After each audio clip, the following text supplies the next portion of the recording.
Hello YouTube, j'espère que vous allez bien, que vous passez une bonne semaine, que vous faites des bonnes lectures comme d'habitude. Aujourd'hui je vous retrouve pour mon bilan lecture du mois d'août 2023. Et alors accrochez-vous les gars, installez-vous confortablement, je pense que ça va durer un moment parce que j'ai lu pas moins de 25 livres au mois d'août. Même moi je suis choquée, mais c'est pour ça que je vais essayer d'aller quand même assez vite parce que je vois la pile et je me dis là je suis partie pour un grand moment où je vais parler. Je suis fatiguée d'avance, il fait très chaud, j'ai très faim aussi parce que je tourne cette vidéo le soir avant d'aller manger et je me dis que il faut faire exactement l'inverse de ce que je suis en train de faire, donc on y va quoi. J'ai commencé le mois d'août en lisant Comme une famille de Rachel Korenblit. C'est quand même pas compliqué, je sais pas pourquoi j'ai bugué là-dessus, mais c'est un roman qui m'a été envoyé par les éditions Nathan et que j'ai beaucoup aimé. Déjà cette couverture est de toute beauté, elle brille où il faut.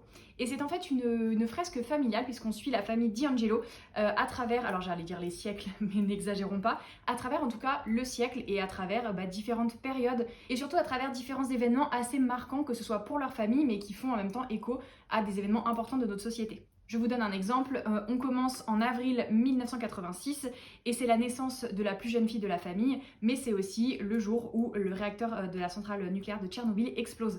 Du coup en fait on met toujours un peu en parallèle un événement de l'histoire avec un grand H et un événement de l'histoire de cette famille. Donc on suit différents membres, on les voit évoluer, on les voit grandir, on les voit changer.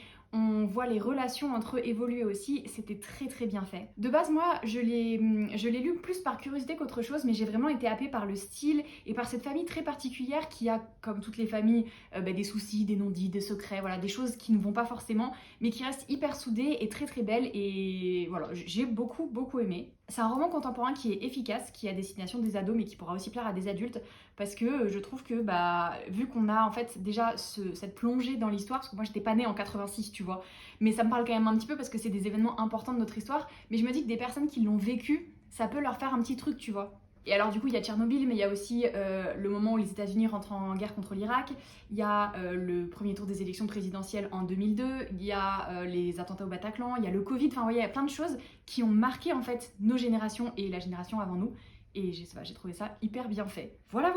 J'ai l'impression que je vous le vends pas hyper bien avec ce côté très ancré dans l'histoire, mais ce que j'ai beaucoup aimé c'est que ces événements de l'histoire sont toujours ramenés au niveau de la famille, enfin bref. Voilà, c'était vraiment bien, on enchaîne. Après ça et en préparation pour la prochaine sortie du nouveau roman de V.I. Schwab, je me suis dit qu'il était enfin temps de sortir les autres tomes de Shade of Magic de ma pile à lire. Puisque j'ai lu le premier en 2017 je crois, donc ça date, je m'en souvenais absolument pas.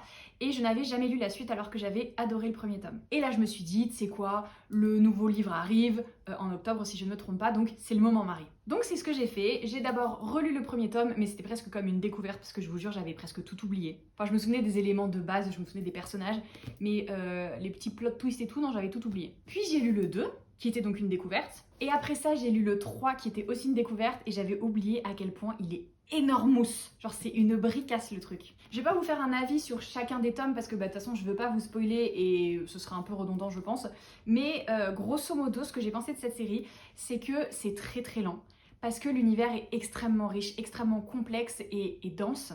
Et du coup, il faut le temps en fait, déjà pour l'autrice de le creuser, mais aussi pour nous d'apprendre à se familiariser un petit peu avec cet univers-là. Et c'est pour ça que j'ai trouvé qu'il y avait des moments qui étaient un peu trop lents. Le world building est incroyable, le style d'écriture est incroyable, le talent de l'autrice n'est plus à prouver vraiment, mais quand je me place d'un point de vue de lectrice vraiment pure et dure, je me dis ok, il y a des moments, ça traîne un chouille en longueur quand même. Je l'ai surtout ressenti en fait dans le tome 2, puisque dans le tome 2 on nous parle d'un super tournoi, et moi j'étais en mode ouais, le tournoi, et en fait ça traînait, il y avait toujours pas le tournoi, et moi j'étais en PLS. Donc c'est vrai que j'ai trouvé le tome 2 un petit peu longuet, je vous l'avoue. Par contre le 3, incroyable. Et il n'empêche que même les moments que j'ai trouvé un petit peu longuets dans le tome 2, j'étais quand même à fond dans l'univers, dans l'ambiance, je me suis énormément attachée aux personnages, et c'est incroyable à quel point c'est original en fait. Du coup oui, c'était une très bonne saga, j'ai hâte de retrouver certains des personnages, de retrouver l'ambiance, l'univers et le style de l'autrice bien sûr dans le prochain qui sort. J'ai encore envie de dire octobre, je sais pas pourquoi j'ai le 12 octobre qui me vient à l'esprit. C'est peut-être pas ça, dans le doute, vérifiez quand même, mais ça s'appelle Thread of Powers ou un truc comme ça je crois, et j'ai vraiment hâte. Ah, j'ai pas prononcé le mot non, genre j'ai commencé, j'ai dit hâte, j'ai vraiment hâte. En plus, les couvertures françaises sont vraiment très belles. Alors, on aime ou on n'aime pas les dessins des personnages dessus, hein, mais moi je les trouve magnifiques et je trouve qu'elles reflètent vraiment l'univers et l'ambiance, quoi. Donc, c'est un pari réussi. Donc c'était des livres qui traînaient dans ma pile à lire depuis une éternité, je suis contente de pouvoir dire que maintenant, ça y est, je les ai lus, et en plus, ça me fait clôturer une saga, enfin pas tout à fait parce que le 4e tome va sortir. Mais quand même, pour l'instant, pour quelques mois là, je suis dans une saga clôturée et ça fait toujours plaisir. J'ai enchaîné avec un roman un petit peu plus jeunesse qui s'appelle Black Cloud. Le premier s'appelle Le Royaume, c'est de Vincent Villemino avec des illustrations de Julien Martinière et c'est un roman qui m'a été envoyé par les éditions PKJ.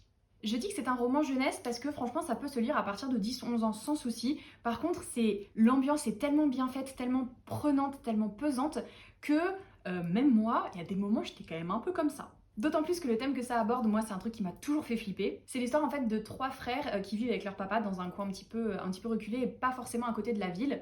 Et un matin, eh bien, le soleil ne se lève pas. Enfin plus précisément, il y a une sorte de nuage qui est apparu devant le soleil et ce qui fait qu'en fait les rayons du soleil ne percent pas ce nuage. Et grosso modo, on va s'habituer à vivre dans le noir complet. Enfin le noir complet, vous me comprenez, dans la nuit quoi on va dire. Personne ne sait ce que c'est ce nuage, personne ne communique dessus, tout le monde est un peu perdu et puis bah bien sûr c'est la situation un peu post-apocalyptique, c'est-à-dire que tout le monde commence, alors au début on se dit non mais ça va aller et tout, puis en fait tout le monde commence à vriller total, on fait des réserves, on a la méfiance de tous les côtés, blablabli blablablou. Donc déjà moi de base ça me fait flipper parce que on connaît la société, on connaît les gens, on sait très bien que c'est plausible et que le jour où il va se passer un truc, on l'a bien vu déjà rien qu'avec le confinement, le jour où il va se passer un truc ça va être chacun pour soi. Et les faibles, eh ben, ils vont se faire défoncer. Et moi, je fais partie des faibles, les gars. Je le sais, je l'assume, je ne fais pas semblant. Je suis faible, j'ai un instinct de survie proche de 0. Je ne sais rien faire de mes 10 doigts. Donc le jour où il va falloir survivre à la dure, c'est fini. C'est fini. Et il n'y a rien qu'à voir. J'ai lu 25 livres en août. Le jour où lire des livres, ce sera plus un élément principal de ma vie, je ne saurais plus rien faire. Je serai perdue, déstabilisée, c'est fini.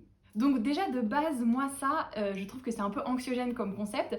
Mais quand c'est bien fait, c'est hyper intéressant. Et là, c'est extrêmement bien fait parce qu'en plus, les 3 garçons vont se retrouver séparés de leur papa et vont donc devoir survivre tous les 3 dans leur maison. Ils sont hyper ingénieux, ils sont un peu spéciaux aussi des fois. Mais ça apporte un vrai plus à l'histoire. Il y avait à la fois beaucoup d'humour et en même temps tout ce côté vraiment de survie qui avait été extrêmement bien travaillé. Donc je vous disais, c'est un roman jeunesse, mais qui je pense peut plaire à beaucoup parce que c'est très bien écrit, c'est très bien pensé. C'est un premier tome en plus qui finit sur un petit cliffhanger, on adore. Donc j'ai très hâte de lire la suite qui apparemment est prévue pour novembre 2023 et le 3e tome est prévu pour février 2024. Je vous montre quand même un petit peu les dessins du début parce que je vous ai dit qu'il y avait des dessins mais c'est juste quelques planches au début et à la fin. Voilà, c'est un roman atypique mais vraiment addictif et original.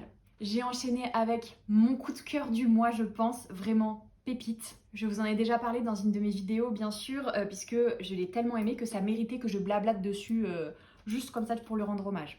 Je vous remontre cette petite couverture, mais je vous disais, j'en ai parlé dans ma vidéo Un livre en 5 minutes que je vous mettrai quelque part en haut.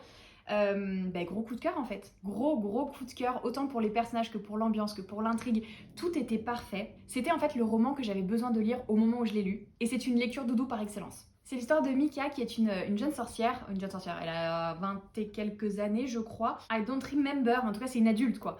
Mais elle a passé toute sa vie en fait à suivre les préceptes des sorcières de son pays, qui sont donc, on se réunit une fois tous les 6 mois ou un truc comme ça, mais en dehors de ça, on ne se fréquente pas, parce que trop de sorcières au même endroit attiraient l'attention, on ne veut pas attirer l'attention, donc on vit séparés. Sauf que elle, ça lui convient plus trop parce qu'elle a une vie extrêmement solitaire, toujours besoin de cacher une partie d'elle-même, etc.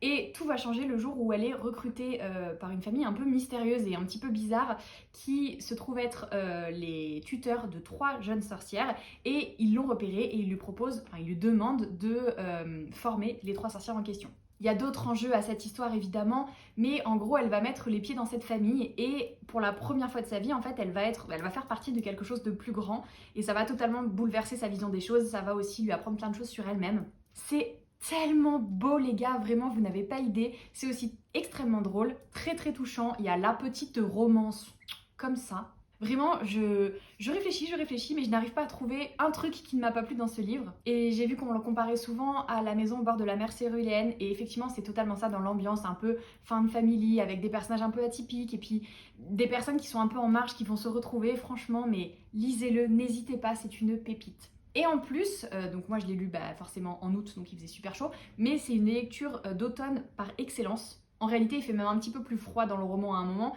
mais c'est surtout pour l'ambiance que ça dégage, un peu witchy vibe, etc. Franchement, pour l'automne, ça va être parfait les gars, vous allez kiffer. J'ai ensuite totalement changé d'ambiance en lisant 6 baisers manqués que j'avais récupérés au travail et donc que je n'ai plus avec moi aujourd'hui.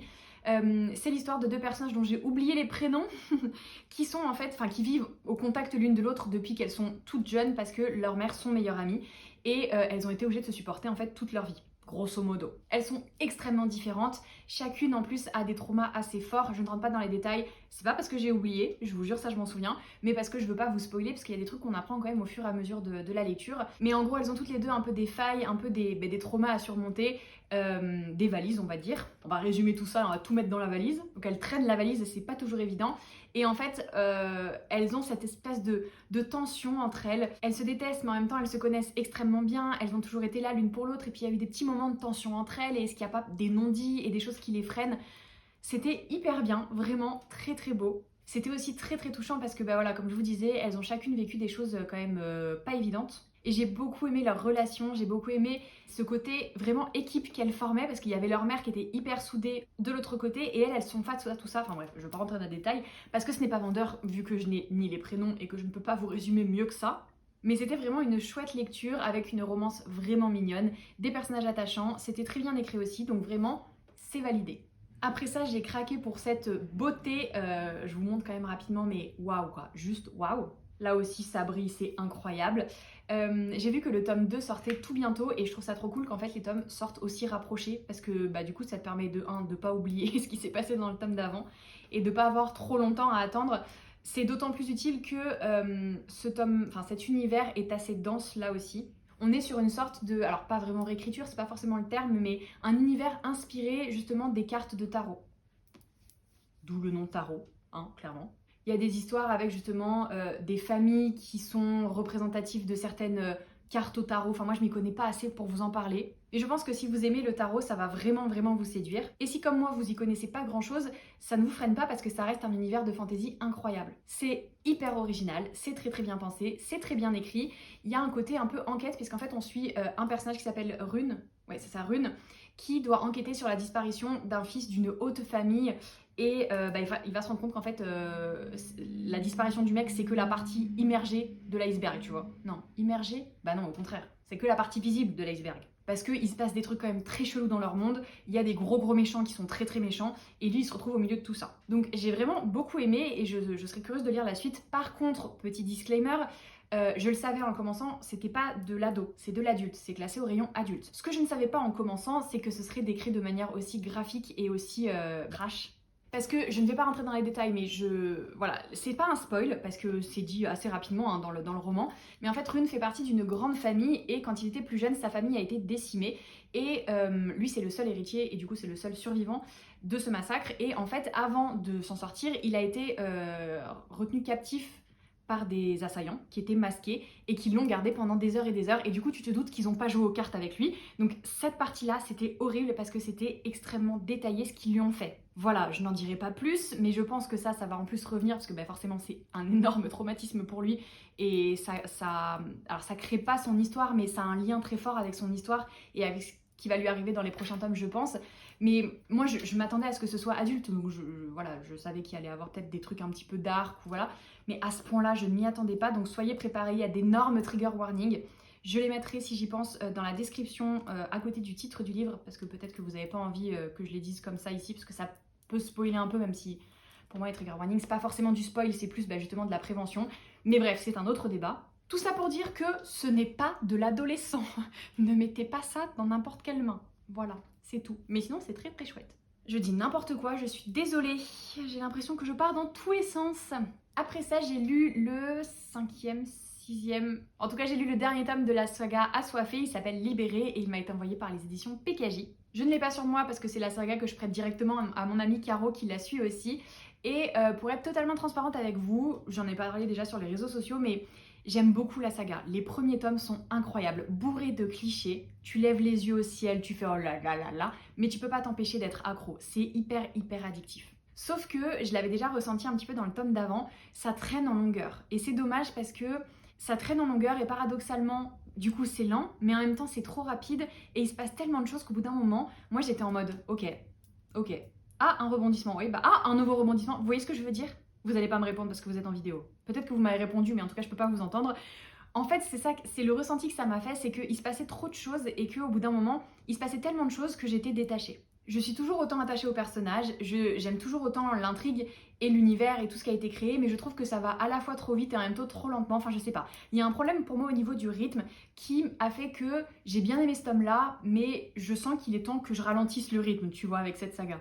Et ce qu'il faut savoir, c'est que ce tome-là n'est pas le dernier prévu, je crois que l'autrice en a prévu encore plusieurs derrière, mais il y a une sorte de fin quand même. À l'intrigue principale qu'on suit depuis le premier tome, on a nos réponses, on a la petite bataille finale, tout ça, donc on peut très bien s'arrêter ici. Sauf que à la fin, l'autrice a rajouté quand même un petit truc, parce que je pense qu'elle a prévu de continuer justement, elle a prévu d'autres tomes, elle a prévu de continuer à approfondir son univers, et de partir sur une deuxième intrigue, on va dire. Donc en soi, t'as un peu envie de continuer quand même. Je ne suis pas sûre de le faire, je vous avoue, parce que je sais que ça va repartir de la même manière. Je vais être accro au début, puis peut-être qu'à la longue, je vais me lasser.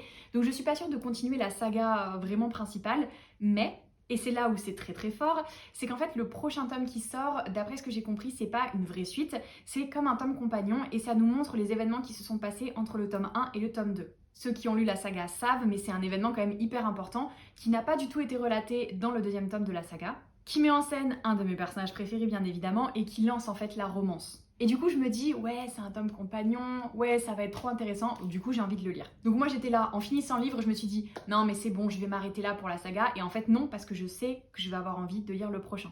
Donc voilà, c'est un rapport un petit peu conflictuel que j'ai avec cette saga. D'un côté, j'adore, d'un autre côté, je me suis lassée, et en même temps, j'ai quand même envie d'y retourner, enfin voilà, c'est... très étrange, je vous l'accorde, mais en tout cas, je le répète, si vous aimez les histoires de vampires, de créatures surnaturelles, parce qu'il n'y a pas que des vampires, si vous aimez les sagas où il y a énormément de rebondissements et où l'univers est quand même très travaillé, où il y a ce côté vraiment personnage qui rassemble autour d'elle plein de gens différents et ils vont former un groupe et c'est hyper badass et tout, si vous aimez les histoires d'amour et si vous n'avez pas peur des clichés, donc si vous cochez déjà toutes ces cases, n'hésitez pas et foncez parce que la saga est vraiment chouette. J'ai ensuite lu The Five Crowns, qui est un roman qui sort le 19 octobre aux éditions Slalom, et donc j'ai reçu une épreuve non corrigée. Et c'est celui qui sort dans une super belle édition. Il va sortir en classique, mais il va sortir aussi avec du jaspage et tout, ça a l'air d'être incroyable ce qu'ils ont fait. J'ai trop hâte de voir ça en librairie. Et ce roman, c'est l'histoire de Rémi qui est une sorcière, et pareil, toute sa famille a été massacrée, c'est un thème, elle devrait être pote avec Rune, je pense.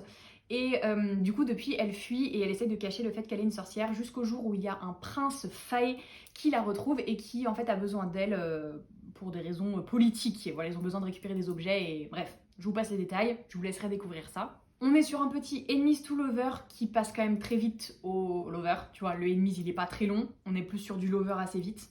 On est sur un univers de fae, fée, là je sais pas comment on dit, que personnellement j'ai trouvé assez classique, je vous l'avoue, mais qui est néanmoins très efficace et les personnages sont attachants, l'intrigue elle est très prenante. Ça coche un petit peu toutes les cases de ce que t'attends en fantasy. Il y a la petite scène du bal, il y a le petit truc où il la protège alors qu'ils sont censés détester, enfin vous voyez, c'est un petit peu cliché, mais franchement c'est ce qu'on recherche. On va pas se mentir, souvent c'est ce qu'on recherche. Il y a les petites révélations quand il faut, les petits rebondissements où il faut aussi. Franchement c'était très sympa. Sachant que là aussi, si je ne me trompe pas, c'est un premier tome, mais en fait le tome 2 se concentre, enfin c'est plus un tome compagnon puisqu'il se concentre, Marie, articule s'il te plaît quand même, fais un effort. Il se concentre sur un des personnages secondaires de celui-ci, si je ne me trompe pas. Après ça, j'ai eu une petite période lecture CS Quill puisque mi-août, je crois, début août, je me souviens plus, enfin bref, je suis allée voir Maë à Toulouse. Et donc Maë, les lectures de Dobby, pardon, je vous balance ça comme si... Mais vous connaissez Maë maintenant, j'en parle tout le temps en plus. Bref, je suis allée voir Maë et elle m'a prêté 2 livres que j'avais trop envie de lire. Fan Squad que j'hésitais à acheter parce que j'étais pas sûre que j'allais kiffer. En réalité, ben, évidemment que j'ai kiffé. CCS Quill, c'était trop bien. En plus, il y a l'univers de musique, un peu boys band et tout. J'ai surkiffé. Donc pour le résumer, c'est l'histoire d'Elvis qui est une fan inconditionnelle d'un groupe de musique depuis qu'elle est toute petite. Ça lui a limite sauvé la vie, etc. Et un jour, eh bien, elle se retrouve à devoir être community manager pour le groupe en question et elle va devoir notamment fréquenter Hoxton qui est son gros crush dans le groupe. Elle va se rendre compte que il est pas tout à fait comme elle l'imaginait quoi. Donc c'est plein de situations hyper cocasses, c'est la romance un peu enemies to lover aussi mais très bien fait, j'ai adoré. Toujours du CS Quill donc hilarant, très bien écrit, original, j'ai adoré. Du coup voilà, j'étais pas sûre d'aimer, donc elle m'a dit je te le prête si tu veux pour que tu saches si tu vas l'acheter, et du coup je vais l'acheter. Je suis si faible. Et puis Campus Driver, elle me l'a prêté aussi, tout simplement parce que je veux le lire, je sais que je le veux dans ma bibliothèque, mais moi les Campus Driver, les 3 premiers en tout cas, je les ai en poche, et du coup je veux que ça matche, donc je m'étais dit, je vais attendre la sortie poche. C'était un crève-cœur parce que j'avais trop envie de retrouver la plume de l'autrice, j'avais trop envie de retrouver les Campus Driver. Donc Maë m'a dit pareil, m'a dit écoute, ne te fais pas du mal, je te le prête et puis du coup quand il sortira en poche, je me l'achèterai en poche. Donc là on est sur une nouvelle génération de Campus Driver, rassurez-vous, et moi ça m'a fait trop plaisir, on a plein d'aperçus des Campus Driver originaux, ça c'est top. Et là on est à Miami et c'est l'histoire de, j'ai oublié son prénom, Raphaël, qui du coup est un nouveau Campus Driver qui doit, contraint et forcé, associer son activité de chauffeur à une appli qui a été lancée qui s'appelle Love Machine, qui en fait conduit les étudiants à des dates. Sauf que lui, ça le dégoûte, clairement, voilà, jouer les cupidons, c'est pas son délire. Et en fait, par ce biais, il va rencontrer Juliette, enfin par ce biais, entre autres, il va rencontrer Juliette qui, elle, a, pareil, un peu des traumas rapport à la voiture, tout ça, et aussi aux relations amoureuses, et du coup, ils vont un peu s'aider mutuellement, et évidemment, ça va aller plus loin que prévu. Pareil, c'est une bricasse, mais qu'est-ce que c'est bien, qu'est-ce que c'est drôle, qu'est-ce que c'est touchant. J'ai versé ma larmichette. Donc voilà, encore un succès de CS Quill, mais ça ne me surprend plus parce que... Alors j'ai pas lu tous ces romans, mais tous ceux que j'ai lus, je les ai adorés, donc... Et j'ai trop hâte qu'ils sortent en poche pour me le procurer et l'ajouter à ma collection. Et du coup, fin septembre, il y a le 5e tome qui sort. Je me suis rendu compte que j'avais oublié de le mettre dans ma vidéo, c'est sorti que j'attends trop, alors que je l'attends trop. Sauf que je vais avoir exactement le même dilemme que pour celui-ci, c'est-à-dire que je vais vouloir le lire tout de suite, mais je vais vouloir aussi attendre qu'il sorte en poche, donc il va falloir que je réfléchisse comment faire. Peut-être que je peux essayer de grappiller un petit service de presse au travail. Va falloir que je m'arrange parce que clairement je ne vais pas pouvoir attendre pour le lire, mais je vais devoir attendre pour l'acheter parce que je le veux en poche. Voilà, vous avez compris, ça fait 4 fois que je le dis. Les Hugo romans, je les veux en poche parce que je trouve qu'ils sont beaucoup plus kiki en poche. D'ailleurs, puisqu'on parle de Hugo romans en poche et qu'on parle de trucs trop kiki, et bien voilà, j'ai totalement craqué, mais c'est la faute de CS Quill en plus, hein. C'est la faute de Campus Driver parce que je voulais retrouver cette ambiance de romance universitaire sur un campus avec, tu sais, un peu des BG et tout, des histoires pleines d'humour, un peu contrariées, et on m'a dit let's go off campus. Donc moi, qu'est-ce que j'ai fait? Je me suis procuré le premier de off campus qui s'appelle donc The Deal. Et là, mes gros coups de cœur les gars, gros coups de cœur. Du coup voilà. Voilà, du coup j'ai acheté les 4, j'ai dévoré les 4, j'ai adoré les 4, sachant que le premier reste mon préféré parce que Gareth... Enfin, il n'y a pas que Gareth, hein, j'ai aimé tous les tomes, j'ai aimé tous les mecs, mais je sais pas, le premier, le couple, il y a un petit truc particulier, je sais pas si c'était la découverte ou... Voilà, mais ça m'avait fait la même chose pour Campus Driver, donc en fait je me demande si j'ai pas à chaque fois un coup de cœur pour le premier tome de la série et pour la relation qui est mise en place, et que du coup les autres, tu sais, mon cœur il est déjà un peu pris. Enfin, je sais pas, mais en tout cas c'est pareil, dans Campus Driver, j'ai adoré tous les tomes, mais rien ne pourra jamais égaler Lois et Lane. Et là je pense que rien ne pourra jamais égaler Anna et Gareth. Voilà, c'est dit. Bon bah du coup, off campus, de quoi ça parle? Ça parle clairement de 4 potes qui sont en colocation, ils font partie de l'équipe de hockey et c'est leurs histoires d'amour à chaque fois. On a du fake dating, on a un petit peu du enemies to lover, on a... comment on pourrait qualifier ça? Ah bah on a une grossesse accidentelle. J'étais un peu moins fan du concept, mais écoutez, c'est plutôt bien fait. On a le côté un peu deuxième chance parce que j'ai merdé la première fois. Et on a, comment je pourrais qualifier Sex Friends, hein, je suis désolée, je peux pas dire autrement, mais on a l'histoire un petit peu plan cul qui va évoluer quoi. Et en même temps c'est plus complexe que ça, enfin bref, vous avez compris. J'ai surkiffé, la seule chose que je ne surkiffe pas c'est les couvertures parce que, enfin, moi je m'en fous, hein, je le dis à tout le monde que je lis du smut, je m'en fiche total. Alors c'est au point où au boulot quand je prends des livres on me dit ah c'est des livres de gens tout nus, ben oui si tu veux, si tu veux. Je m'en fiche, j'assume, c'est juste que je trouve les couvertures particulièrement moches et c'est comme si en fait ils réfléchissaient en se disant qu'est-ce qui va plus foutre la honte aux lectrices et aux lecteurs de New Romance? Des mecs à poil. Voilà, je sais pas, je les trouve pas particulièrement belles et je sais qu'il y a du coup des éditions un peu collector qui vont sortir, je crois en octobre. Vous avez été nombreux à me le dire aussi sur les réseaux sociaux quand j'ai commencé à me plaindre de ces couvertures. Le fait est que elles seront beaucoup plus chères, elles vont sortir au compte-gouttes et moi je ne pouvais pas attendre les gars. Et vous vous doutez aussi que j'ai pas un budget illimité, donc ceux-ci ils sont à 7 € et quelques. Voilà, ils sont peut-être moins beaux, mais ils sont moins chers. Et écoutez, dans la bibliothèque ils sont comme ça, donc moi j'aime bien comme ça. Voilà. Mais en tout cas j'ai surkiffé. Et du coup ça a développé une passion pour le hockey. J'ai jamais vu un match de hockey de ma vie. Je ne sais pas du tout comment ça se joue, enfin je comprends un peu l'idée, hein, le palais, la glace, tout ça. Mais j'avais envie de lire que des romances sur le thème du hockey. Et c'est pour ça que restez connectés, il y en a d'autres qui arrivent. À savoir aussi qu'il y a une série spin-off qui s'appelle Briar U, enfin Briar University, puisque c'est le nom de leur université. J'ai le premier tome dans ma pile à lire et j'ai failli tout enchaîner, je vous le cache pas. Ce bilan aurait pu partir avec les 4 de Off Campus et les 3 ou 4, je sais plus, je crois qu'il y en a 4 aussi, de Briar. Mais je me suis dit, Marie, on va faire une pause. Parce que les romances universitaires, c'est sympa 5 minutes. Les joueurs de hockey, c'est bien mignon. Mais dans la vraie vie, ça se passe pas tout à fait comme ça. Donc je sens que j'avais besoin de, tu vois, faire reprendre pied avec la réalité un petit moment. Mais c'est sûr que dans un bilan et dans un haul prochain, vous allez forcément voir les autres tomes de Briar. Donc voilà. Je suis si faible, mais vraiment je suis si faible. Du coup j'ai fait ma fameuse petite pause avec la romance et j'ai lu L'Engrangetant qui sort, qui sera déjà sorti au moment où vous allez regarder cette vidéo, qui sort début septembre et qui est absolument magnifique. Regardez-moi cette édition, c'est de toute beauté. Attendez, je vous le montre tout nu. Alors déjà la couverture là, l'illustration à l'intérieur, waouh, genre waouh. Devant on a le château et derrière on a les messieurs. On n'abîme pas le livre. On a les protagonistes qui ne sont pas désagréables à regarder non plus. Et tout nu, ça donne ça. Et vraiment, je suis trop fan. L'Engrangetant, c'est l'histoire de Sophie qui vit dans un monde où certains objets peuvent parler, enfin on peut les animer, en fait on peut leur donner une partie de notre âme pour qu'ils soient vivants, entre guillemets. Alors ils bougent pas, hein, mais ils peuvent communiquer avec nous, ou en tout cas avec les personnes qui peuvent parler leur langue, on va dire. Je le résume déjà si mal. En tout cas, Sophie, elle a repris l'activité familiale à la mort de son père il n'y a pas si longtemps. Et un jour, le roi, non le prince, lui apporte un objet qui permettrait en fait de voyager dans le temps. Et elle sait que c'est pas bien, mais tentée à l'idée de revoir son père, elle va accepter de voyager dans le temps du coup.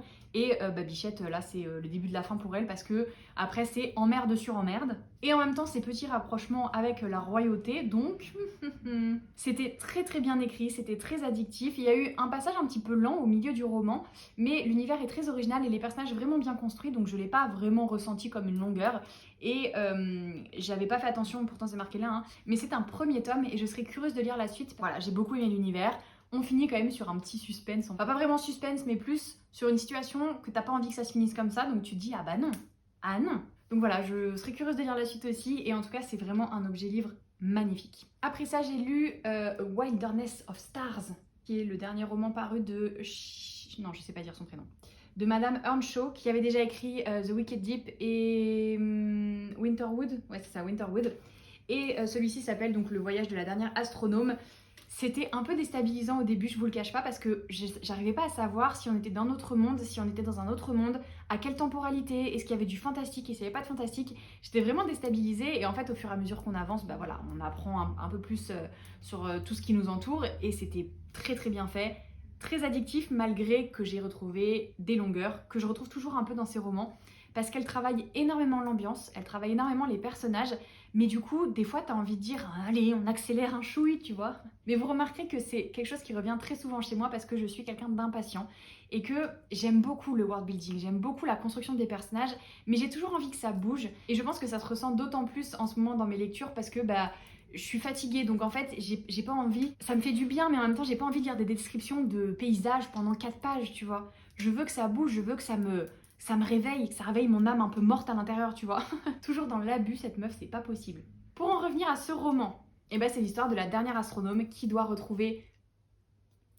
Comment il s'appelle? Le dernier historien, c'est ça? Non, l'architecte. Et ensemble, en fait, ils ont un temps imparti pour sauver le monde avant que tout parte en cacahuète. Vraiment, au début, on n'en sait pas plus. Et c'est leur voyage, c'est leur rapprochement, c'est les rebondissements, les révélations, les nanani, les nananas. C'est très beau. La fin m'a brisé le cœur. Et en même temps, c'était la fin évidente. Enfin, je sais pas. J'ai trouvé ça vraiment très bien fait. Encore une fois, très bien écrit. Un peu déstabilisant au début, donc voilà, accrochez-vous. Mais très sympa et en plus, le livre est vraiment beau. Voilà, c'était un résumé totalement nul. N'hésitez pas quand même à aller solliciter l'ami Google pour un résumé quand même plus détaillé qui vous en dira un peu plus. Vraiment, n'hésitez pas parce que le mien, il était nul. Puis j'ai dévoré le roman qui s'appelle Rita. C'est le nouveau roman de Marie Pavlenko qui pareil sort tout début septembre, qui sera déjà sorti au moment où vous voyez cette vidéo. La couverture juste waouh, again. Et le résumé m'avait beaucoup intriguée. Moi j'ai lu pas mal de romans de Marie Pavlenko que j'ai énormément aimé. Le dernier j'avais un petit peu moins accroché donc j'ai hésité pour celui-ci. Et en fait le résumé m'a trop hypé puisque c'est vraiment marqué qui est Rita, que lui est-il arrivé. Tour à tour, élèves et professeurs racontent leur année de terminale, celle qu'ils ont vécue.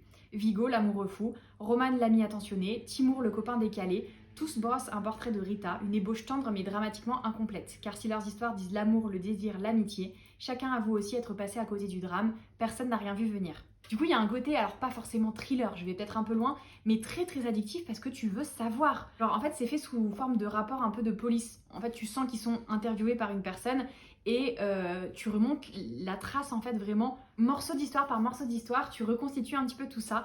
C'est hyper addictif. Attention, c'est un peu dur parce que bah voilà, c'est pas tout rose. Mais c'était un très très beau roman. Encore une fois, le style de Marie Pavlenko est magnifique. Au début, ça m'a un peu déstabilisée parce que leur petite bande d'ados là, ils parlent pas vraiment comme des ados de 16-17 ans. Hein. Voilà, j'en fréquente pas énormément, mais je vous rappelle que je suis libraire et que du coup, ça défile dans mon rayon.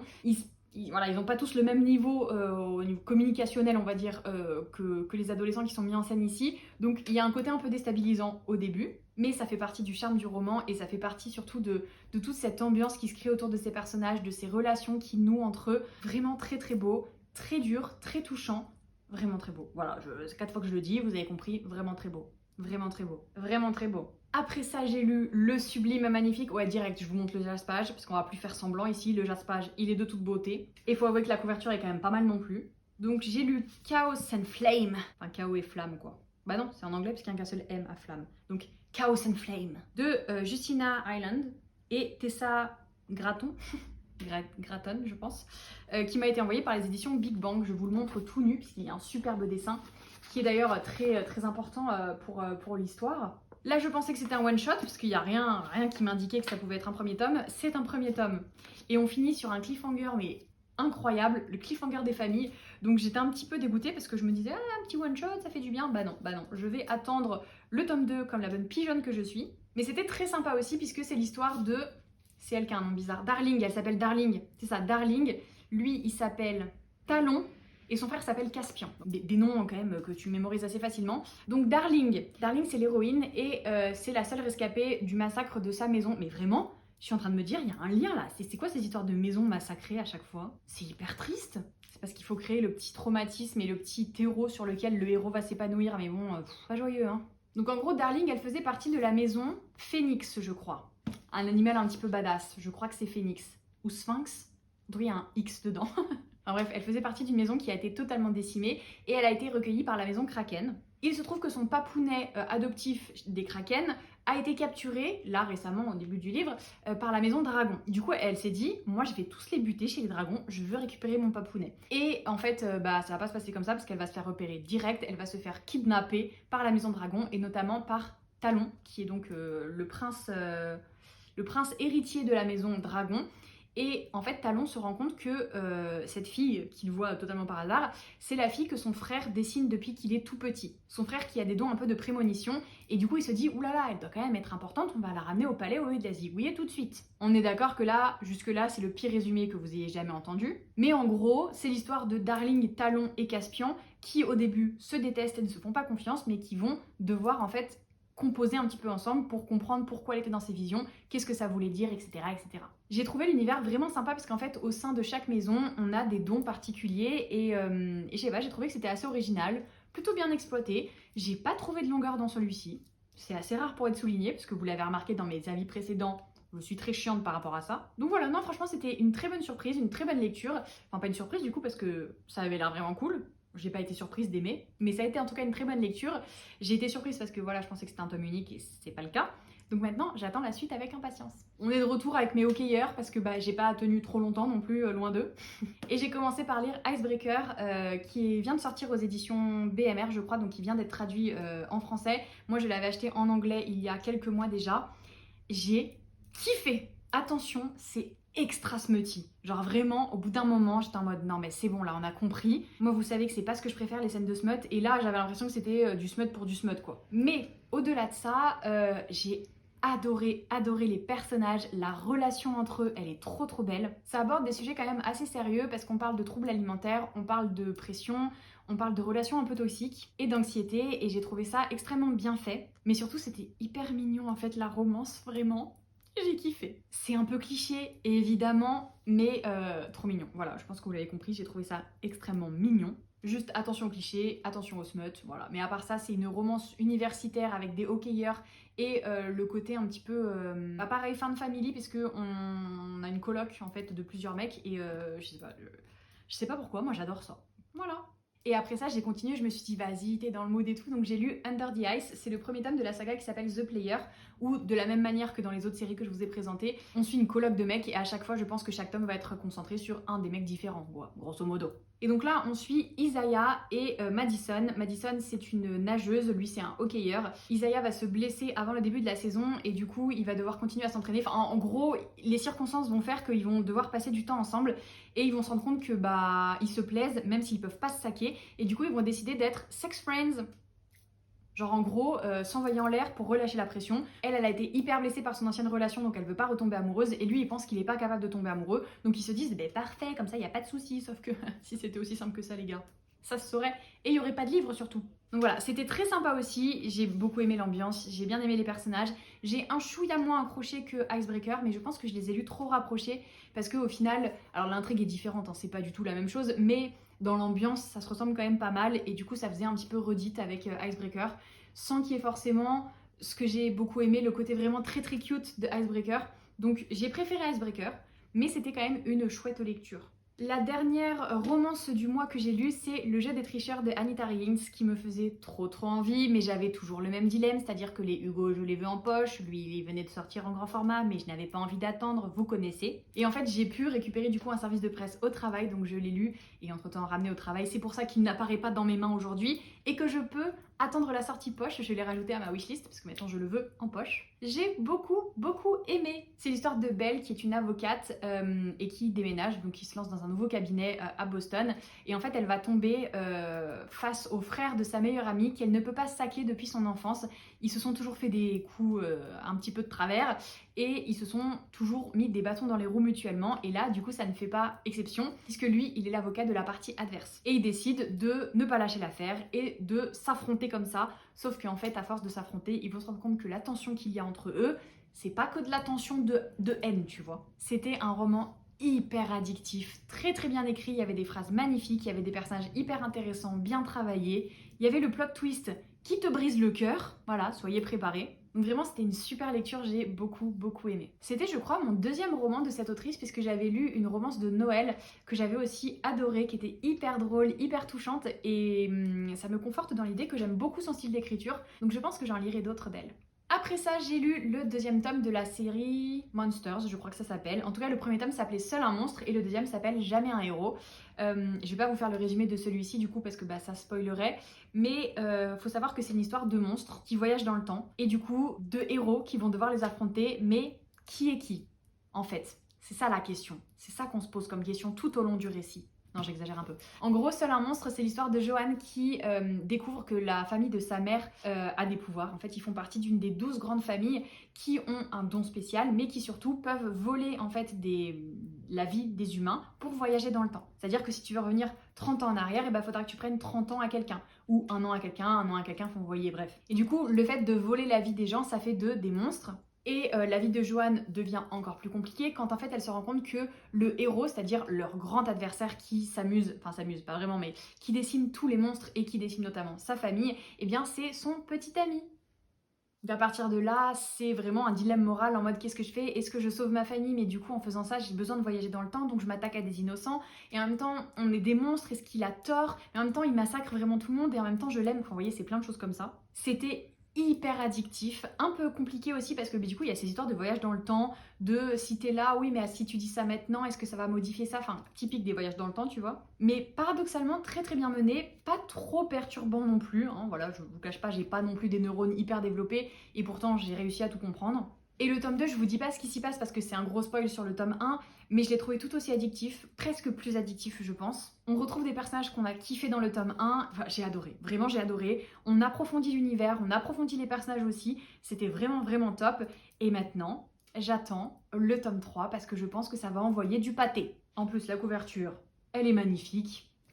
C'est oui. Enfin, ma dernière lecture du mois d'août, c'est le premier tome de la saga qui s'appelle La Maison des Morts. Ça s'appelle La Forgeuse d'Os. Do? Hein? La Forgeuse... Pourquoi j'ai fait un accent? La Forgeuse d'Os. La Forgeuse d'Os. La Forgeuse d'Os? C'est compliqué à dire. Bref, c'est la nouvelle saga de Nikki Popretto. Alors moi, j'avais pas lu... Ah oui, c'était la saga Sœur de sang. Elle avait écrit ça avant chez Lumen. Je n'ai pas lu cette saga, mais j'avais eu de très très bons retours dessus. Et si c'est du même niveau que celui-ci, bah, je comprends pourquoi, parce que j'ai kiffé. C'est un peu dark pour l'ambiance et tout, c'est un peu lent, je suis désolée de le dire, mais c'est un peu lent, mais je pense que c'est justement lié au fait que l'univers est très travaillé, très bien construit, on sent que ça a été approfondi et du coup il faut le temps de le mettre en place, de nous mettre dedans quoi. Grosso modo, c'est l'histoire de... Je l'ai terminé littéralement il y a 2 jours et je me souviens plus de son prénom. C'est l'histoire de Vren qui du coup fait partie d'une longue et noble lignée de Valkyr. C'est des guerriers qui ont un pouvoir magique en fait, enfin magique, un pouvoir se marquer, un pouvoir occulte, qui ont la possibilité de séparer les esprits du corps, qui empêchent en fait du coup qu'il y ait des revenants qui sont pas très sympas avec les gens qui sont toujours vivants, on va dire. Je simplifie à l'extrême et je simplifie très mal, j'en ai conscience, mais grosso modo, son but c'est de faire en sorte que les revenants ne errent pas sur la terre, que les morts restent morts, quoi, en gros. Pour atteindre son statut de Valkyr officielle, elle doit passer une épreuve. Il se trouve qu'il se passe des trucs pendant l'épreuve et Bichette, elle se chie dessus. Donc elle échoue et au lieu de lui dire c'est pas grave, tu retenteras l'année prochaine, non, non, non, elle est exilée dans la faille. Donc c'est un peu un no man's land où il se passe des trucs horribles et où il y a plein de revenants. Et on lui dit, écoute, allez, bon courage pour survivre et voilà. Et en fait, elle veut tout faire pour partir de cet endroit et prouver à sa famille qu'elle est digne d'être l'héritière, tout ça. Et l'occasion va se présenter quand un prince héritier vient en visite dans la faille en mode « Oula, c'est vraiment pas cool, mais on va vous envoyer des fonds, tout ça, enfin tu connais. » Et lui, il se fait kidnapper. Donc elle va partir à sa recherche pour le sauver et elle va devoir s'allier à un clan ennemi, grosso modo. Et ils vont se rendre compte qu'il se passe des choses quand même très étranges dans la faille et que est-ce que ça remet pas un petit peu tout en perspective? C'est possible que oui. Pareil, on finit sur une fin explosive, sur un petit cliffhanger. J'ai trop hâte d'avoir la suite. C'était extrêmement bien écrit, j'ai beaucoup aimé les personnages, j'ai beaucoup aimé les relations entre eux. Comme je vous disais, il y a des moments un petit peu lents parce qu'on a beaucoup de descriptions sur cet univers et sur cet endroit qui est la faille et surtout ce système en fait de morts, de revenants, de non-morts, de personnes qui peuvent les maîtriser ou non. Enfin, très original, très bien écrit. J'ai kiffé. Bon, j'ai essayé de faire une pile. Et en fait, elle était tellement haute et tellement instable que ça s'est renversé de partout, ça m'a brisé le cœur. Donc, je vais pas faire de pile, même si c'est très impressionnant de voir à quel point elle est haute, parce que j'ai énormément lu durant ce mois, je me choque moi-même. Mais c'était donc mon bilan lecture du mois d'août. J'espère que la vidéo vous a plu. N'hésitez pas à me dire ce que vous avez lu, s'il y a des livres que j'ai lus qui vous tentent, ou si vous en avez lu certains justement, à me partager votre avis. Si vous êtes trop timide pour commenter, je vous laisse mettre... un petit crâne, ouais c'est hyper glauque, on adore, un petit crâne ou une tête de mort ou je ne sais pas ce qui apparaît ou ce qui est possible dans les emojis en rapport du coup avec ma dernière lecture qui a été La Forgeuse d'Os, mais vraiment j'y arrive pas, pourquoi je prononce mal ces mots? Forgeuse d'Os, La Forgeuse d'Os. Bref, un petit emoji bien glauque pour symboliser cette lecture. Comme d'habitude, n'hésitez pas à liker la vidéo, à vous abonner, ça me fait toujours très plaisir quand vous le faites et à activer les notifications. Je vous dis à très vite pour une prochaine vidéo et je vous fais des bisous. Bye!